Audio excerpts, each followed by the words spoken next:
Hello everyone, welcome back to my surviving with cancer का part 2 में। दोस्तों, काफ़ी लेट हो गया। लास्ट टाइम मैंने जब मेरा फर्स्ट वीडियो डाला था उसके बाद आज फिर से मेरा ये सेकंड पार्ट डाल रहा हूँ।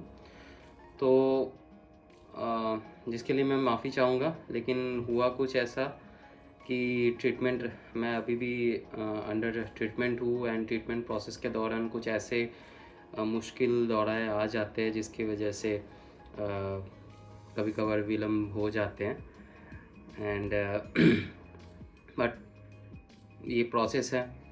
एंड मैंने जैसे प्रॉमिस किया था आप लोगों को कि प्रोसेस पूरा जो मेरा रहेगा वो मैं स्टेप बाय स्टेप आप लोगों को मेरा जर्नी शेयर करता रहूँगा। एंड साथ में मैं कुछ भी सीख रहा हूँ, एडिशनल चीज़ें जिसको मुझे लगता है कि जो इन्फॉर्मेशन आपको बेनिफिट करे, वैसा चीज़ें भी मैं आपको आपके साथ शेयर करूँगा। तो लास्ट टाइम मैंने ऐसा बोला था कि टाटा मेमोरियल का जो दुनिया है वो कम्प्लीटली डिफरेंट है।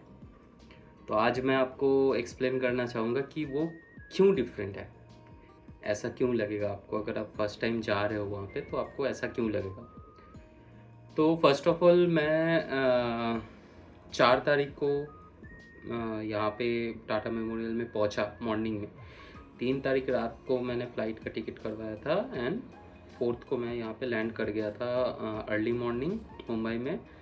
एंड 4th को मॉर्निंग में ही अराउंड 8 o'clock मैं पहुँच गया टाटा मेमोरियल के कंपाउंड में। टाटा मेमोरियल के 3 बिल्डिंग हैं जहाँ पे मेनली ट्रीटमेंट्स होते हैं। एक Homi Bhabha building, second is main building and third is annex building.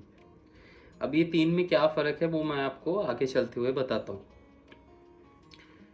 मेरा फर्स्ट एंट्रेंस मैं किया था होमी भाभा बिल्डिंग में। तो होमी भाभा बिल्डिंग में मैं गया, मेरा जो भी एग्जिस्टिंग रिपोर्ट था वो लेके मैं आई हेल्प यू का एक काउंटर था वहाँ पे। मैंने पूछा कि क्या प्रोसेस रहता है, मेरा अभी अभी ये डायग्नोसिस हुआ है। तो वहाँ पे मेरा छोटा सा एक काउंसलिंग टाइप का हुआ। उन्होंने पूछा कि कब हुआ है, कैसे हुआ है एंड आपको प्राइवेट में कराना है कि जनरल में कराना है ट्रीटमेंट। तो ये एक कॉन्सेप्ट है जो टाटा मेमोरियल में एग्जिस्टिंग है। अगर आप प्राइवेट में ट्रीटमेंट कराना चाहते हो तो उसका registration procedure and registration location different है। और अगर आप as a general patient treatment करना चाहते हो उसका रजिस्ट्रेशन एंड उसका ट्रीटमेंट प्रोसीजर, नॉट प्रोसीजर अलग है, मतलब ट्रीटमेंट का लोकेशन अलग है। यहाँ बात आती है तो वो बिल्डिंग्स की। जो होमी बाबा बिल्डिंग है वहाँ पे मेनली प्राइवेट पेशेंट्स का रजिस्ट्रेशन होता है एंड ट्रीटमेंट्स होते हैं। एंड जो जनरल पेशेंट्स होते हैं उनका जो एनेक्स बिल्डिंग है उसका गोल्डन जुबली ब्लॉक में जनरल पेशेंट्स का ट्रीटमेंट एंड रजिस्ट्रेशन दोनों होते हैं। अब कुछ कुछ केसेस में होमी बाबा बिल्डिंग में जो फैसिलिटी नहीं है उसके लिए मेन बिल्डिंग जाना पड़ सकता है। एंड गोल्डन जुबली या फिर जो एनेक्स बिल्डिंग है वहाँ पे कुछ फैसिलिटी नहीं होती है तो वो भी होमी बाबा या एनेक्स मेन बिल्डिंग में आते हैं। तो ये चलता रहता है। बट मेनली दो सेग्रीगेशन ऐसा है कि अगर आप प्राइवेट में कराना चाहते हो तो आपका Homi Bhabha building will be your base location and अगर आप जनरल में कराना चाहते हो तो एनेक्स बिल्डिंग का गोल्डन जुबली जो ब्लॉक है वो आपका बेस लोकेशन रहेगा। तो मेरा वो कंसर्न तो मेनली नहीं था। मेनली मुझे जानना था कि प्राइवेट और जनरल में अंतर क्या है। तो उसके जवाब में उन्होंने यही बोला कि जनरली जो प्राइवेट में आपका एक्सपेंस आएगा उसका 1/3 या हाफ या 1/4 depending upon the treatment and procedure उतना आपका जनरल में आएगा। सो मोटा मोटा जनरल में आपका जो खर्चा है उसका 2 to 3 टाइम्स आपका प्राइवेट में ज़्यादा हो सकता है। बट आपका प्राइवेट में क्योंकि रिलेटिवली खर्चा ज़्यादा है, पेशेंट प्रेशर थोड़ा थोड़ा कम भी रहेगा। सपोज ओपीडी में अगर आपको 3-4 घंटा वेट करना पड़ता है जनरल में, तो प्राइवेट में उसके केस में आपको शायद 1 घंटा या 2 घंटा वेट करना पड़ेगा ऐसा। लेकिन प्रोसेस ऑफ ट्रीटमेंट सिमिलर रहेगा, मेडिसिन सेम रहते हैं एंड अदर थिंग्स भी सेम रहते हैं। बात हो जाती है टाइम एंड एफर्ट्स की, पेशेंस की, कि आपके पास उतना टाइम या पेशेंस है क्या कि आप पूरा पूरा दिन इतना वेट कर सको। एंड ऑब्वियसली मॉनिटरी फैक्ट तो आती है कि आपके पास उतना सामर्थ्य भी होना चाहिए कि आप पूरा का पूरा ट्रीटमेंट भी प्राइवेट में कंटिन्यू करा पाओ। बहुत पेशेंट्स ऐसे भी होते हैं कि इन बिटवीन उनको स्विच करना पड़ता है क्योंकि खर्चा बहुत ज़्यादा आ जाता है। तो इसीलिए वो लोग क्या करते हैं, शुरू में जो काउंसलिंग करते हैं उस पर बहुत अच्छे से कंफर्म कर लेते हैं कि आप प्राइवेट में कराने के लिए राजी हो, या फिर आप अगर जनरल में कराना चाहते हो तो you should go to the annex building golden jubilee block and वहाँ पे आपको रजिस्ट्रेशन कराना पड़ेगा। And the first time registration जब आप कराओगे तब आपको 50,000 डिपॉजिट करना पड़ेगा प्राइवेट में, एंड जनरल में आपको 4,500 रुपीज़ कराना पड़ेगा एज ए डिपॉजिट। तो मैंने काफ़ी सोचा, वहाँ पे बैठ के मैंने मेरे फ्रेंड्स एंड फैमिली को कॉल भी किया, मेरे फादर भी मेरे साथ में थे तो उनसे भी डिस्कस किया, मेरे कोलीग्स से डिस्कस किया क्या करना चाहिए and all. But at the end decision आपको खुद को लेना है, तो मैंने भी वही किया। एंड ऑफ डे मैंने डिसीजन ये लिया कि मैं जनरल में ही रजिस्ट्रेशन करवाऊँगा। तो इसके बाद मैं होमी भाभा बिल्डिंग से एनेक्स बिल्डिंग में गया एंड वहाँ पे मैंने जाके एक छोटा सा काउंटर बना हुआ था एनेक्स बिल्डिंग में जो गोल्डन जुबली ब्लॉक के पीछे साइड में, वहाँ से फॉर्म लिया, फॉर्म फिलअप किया एंड देन एमओ मतलब मेडिकल ऑफिसर काउंटर में गया।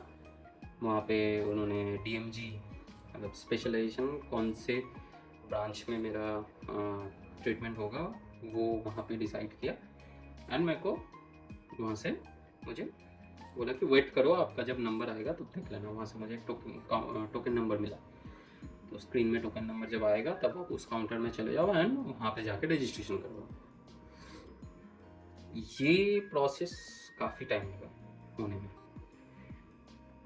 काउंटर में मेरा नंबर आने में ऑलमोस्ट टाइम लगा था 2 से 3 घंटा। एंड उसका रीज़न बस यही है कि पेशेंट का प्रेशर बहुत है, बहुत रश है। जनरल में आपको इतने सारे पेशेंट्स मिलेंगे कि आप सोच नहीं सकते हैं। सिर्फ जनरल की बात नहीं है, टाटा मेमोरियल में आपको इतने पेशेंट्स मिलेंगे, इतने लोग अपने लाइफ के साथ जूझ रहे हैं एंड वहाँ पे आके ट्रीटमेंट करा रहे हैं, वो देख के आप हैरान हो जाओगे। इसके पहले तक आपको क्या लगेगा कि भगवान सिर्फ मैं ही क्यों, या फिर सिर्फ मेरे साथ ही ऐसा क्यों। वहाँ पे जाके आपको लगेगा कि अरे बाप रे, मेरे से भी ज़्यादा हालत ख़राब है लोगों के, ऐसे लोग भी यहाँ आए हुए हैं, या फिर मैं तो अकेला हूँ ही नहीं, इतने सारे लोगों को आज इतने ये बीमारी हो रखी है। तो वहाँ पे आपको ना, जो आप इससे पहले सोच रहे थे कि आप अकेले हो जो ये प्रॉब्लम के साथ युद्ध कर रहे हो, झेल रहे हो, या फिर आप स्ट्रगल कर रहे हो, वहाँ पे जाने के बाद आपको वो नहीं लगेगा। वहाँ पे अगर आप एक बार पहुँच गए तो आपको लगेगा कि इस युद्ध में तो मेरे साथ कितने न जाने सेना है, कितने ना जाने मेरे साथी जो भी है वो शामिल है। तो ये है टाटा मेमोरियल का एनवायरनमेंट। मतलब मैं आपको नेगेटिव वे में नहीं बता रहा हूँ, take it as a positive thing कि आप अकेले नहीं हो। तो एनीवेज 2-3 घंटा वेट करने के बाद जब रजिस्ट्रेशन काउंटर में नंबर आया, वहाँ पे जाके रजिस्ट्रेशन हुआ, आपके नाम का फर्स्ट फाइल बनाए एंड आपके नाम का एक कार्ड बना हुआ। तो वो कार्ड एक प्रीपेड कार्ड के जैसा है, उसमें आपको पैसे डलवाने होते हैं, आपके जो आगे का ट्रीटमेंट, मेडिसिन्स, टेस्ट्स जो भी होते हैं वो उसी कार्ड के बैलेंस से डिडक्ट होते जाते हैं। ये प्रोसेस होता है। नाउ इस प्रोसेस में आपका जितना टाइम लगा देन मैंने अपना लंच किया और सीधा ओपीडी काउंटर नंबर मुझे बोला गया था जो, वहाँ पे मैं पहुँच गया। वहाँ पे जाके फाइल सबमिट किया एंड वहाँ पे भी काफ़ी टाइम वेट करने के बाद फाइनली डॉक्टर साहब का बुलावा आया। पूरा हिस्ट्री जो भी है मेरा वहाँ पे मुझे पूछा गया कि कब से क्या क्या अदर बीमारी है, कब से मेरा ये प्रॉब्लम है, डिटेल में ये पूरा पूछा गया। देन उसके अगेंस्ट में केस हिस्ट्री बनाया वो लोग अपने रेफरेंस के लिए। देन अगेन मुझे वेट करने के लिए बोला गया। आफ्टर 30 मिनट्स अगेन मुझे बुलाया गया एंड कुछ ब्लड टेस्ट एंड जो मैं स्लाइड ब्लॉक लेके गया था मेरा बायोप्सी का, वो सैंपल वहाँ पे सबमिट करने के लिए बोला गया ताकि वो लोग फिर से उसके ऊपर बायोप्सी कर पाए। तो ये प्रोसेस कंप्लीट होने के बाद मुझे उस दिन के लिए तो छुट्टी मिला। बट यहाँ पे एक चीज़ बहुत शॉक लगा मुझे।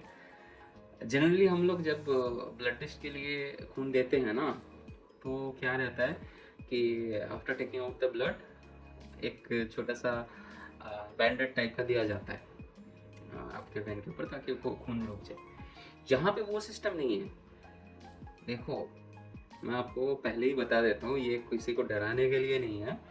किसी को भी अगर सुई से डर है ना, वो तो भाई पहले अपना सुई का डर भगा के आओ। यहाँ पे आपके ऊपर इतने सुई डाले जाएंगे, इतने सुई डाले जाएंगे डेली बेसिस पे, आप समझ ही नहीं सकते, मतलब विश्वास नहीं करोगे। मेरे दोनों हाथों पे ना निशाने लग गए हैं अब तक कि इतने सुई डाले गए हैं।